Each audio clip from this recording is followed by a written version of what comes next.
Good morning, everybody. It's Professor Evans. It's Tuesday morning here at about 5:45 in Connecticut. And I apologize for not giving you guys a video, or I don't know, maybe you were thankful. Maybe you're like, thank God, not a video.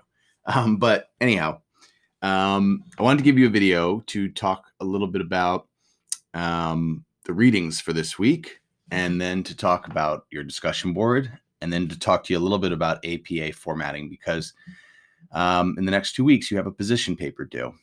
So APA obviously is going to play a big part in that, in both your formatting and how you're going to cite your sources and all that good stuff. So, all right. So let's talk about the readings for this week.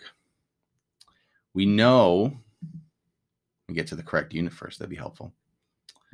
We know that this unit all focuses in on conflict, okay, which we know is a problem between two characters, or between a character in an outside situation, or a character and something going on in their own head, and it drives the story forward, right? How a character deals with that problem is what makes up a story.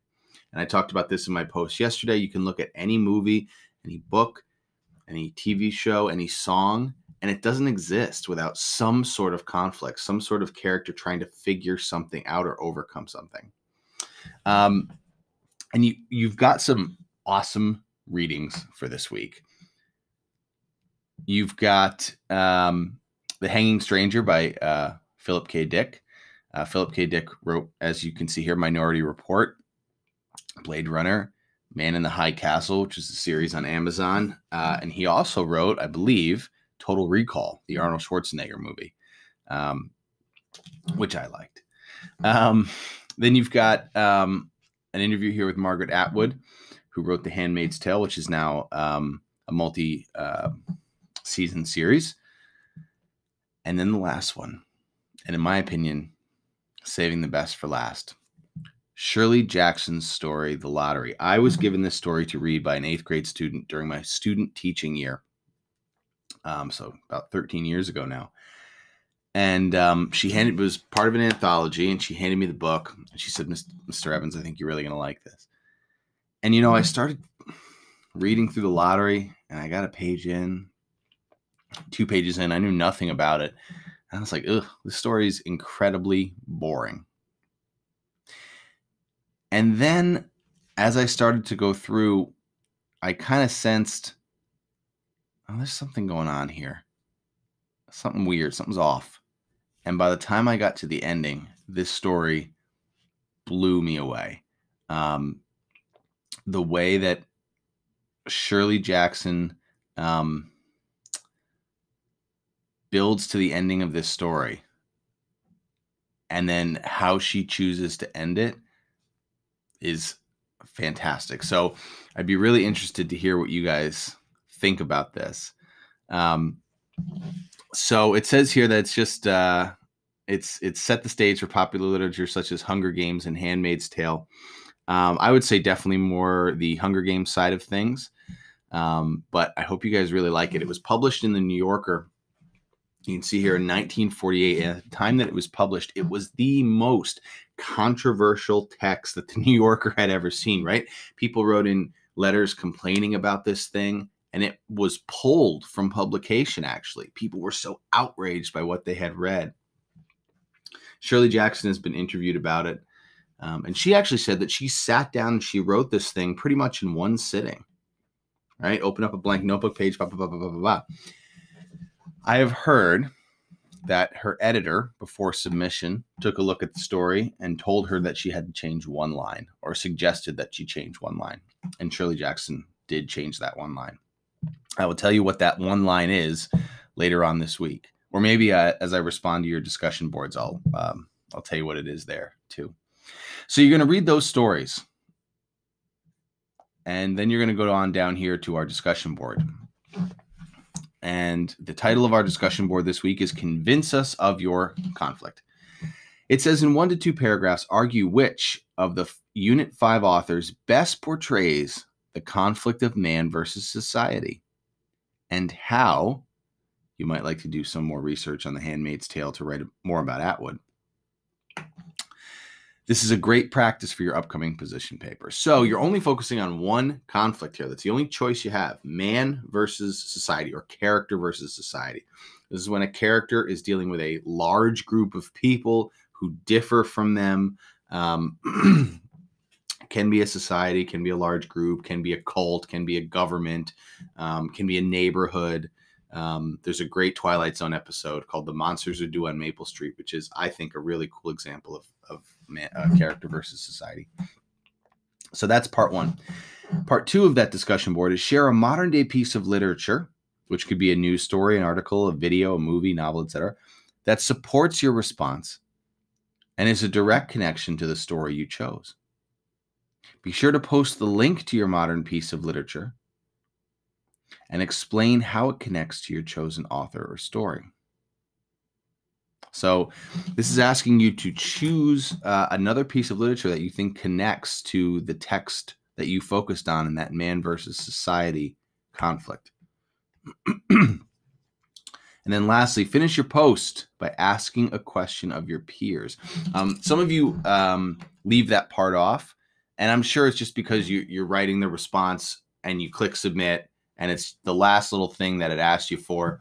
But please make sure you tack that on to the end, not only for your own sake, right, so you can get full credit for your responses, but also to help provoke further discussion for your peers. All right, and then you got the peer, if I could talk, the peer response down here. I have not had my coffee yet. I know it's a cliche, corny joke, but whatever. So then the other thing I want to talk to you guys about is APA formatting, right? Because APA formatting can be tricky and a bit of a pain, but I want to let you know of a resource that you can use to help you out. On the left-hand side of your screen here, you will see a bunch of links. Right. And I've told you about Grammarly, and I would highly suggest getting your hands on some Grammarly. You can see upper right hand corner, I've got my little Grammarly icon here to help me write my post to you guys. And even when I'm giving you guys feedback, it gives me suggestions too. So Grammarly, I would highly suggest you get your hands on before you write this position paper if you have not already. Second, I don't know why I yelled. Second, APA 7th edition. This is going to be extremely helpful. And I don't know if I've showed this in a video or not, but it couldn't hurt to show it again. When you click on APA 7th edition, you're going to get a whole bunch of cool stuff here. As I said, the title page template. You click on this, and it's going to download a template for you that you can pull up and use. And the template is going to format, excuse me, it's going to format your title page for you. So all you got to do is just replace it with your own information. Okay. You've got a video here that talks about the changes from the 6th edition to the 7th edition. I mean, somewhat helpful, I guess, but you really want to, for me, at least how I learn and how I am able to complete assignments, the templates are the most helpful. It lets you know what fonts you can use. Then you've got this cool thing here. The library handout on formatting reference citations. Guys, this is so helpful, right? When you click on it, it pulls this guy up. Look at this. How to format look at this. A chapter in a book, an article, a magazine article, a journal article, a newspaper article, a government publication, an internet website. Everything is here for you. So all you got to do is find the source you're using, and boom, you've got it formatted for you here with an example so you can see what it looks like in action. Okay. And then you've also got this link down here. How to format an APA reference page and reference citations. Formatting the APA reference page. There you go. You've got videos. You've got other guidelines here. Which sources should you include? Citing APA references, right? So you've got, a bunch of different things here, a bunch of different ways to get help on how to format this thing properly, okay? So to wrap up, I am very much so looking forward to your responses to this week's discussion board prompt.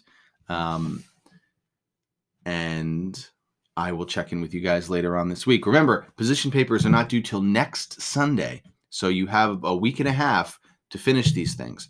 I totally get that lives are busy. My life is particularly busy. I have a 5-year-old and a full-time job. I would highly, highly, highly, highly suggest, even if you're just doing it on a piece of notebook paper, even if you have the stickies thing on your computer, right? You can pull up a sticky note. Come up with some sort of to-do list to get this position paper done. Okay. Wednesday, I'm going to finish reading or finish viewing To Kill a Mockingbird. Thursday, I'm going to make an outline for my position paper. Friday's a day off. Saturday, I'm going to write my intro. Sunday, I'm going to write a page, and just like chunk it out like that. So you don't get to next Friday, Saturday, and you're like, oh my God, I had such a busy week. I don't know if I'm going to finish, right? You want to space this thing out, in my opinion, so you're able to not only reflect on what you're writing, but you're not so rushed and stressed at the end of next week that you got to cram this thing in. Okay. All right. That's it for now, guys. Good luck. And I look forward to reading your discussion boards this week. Bye.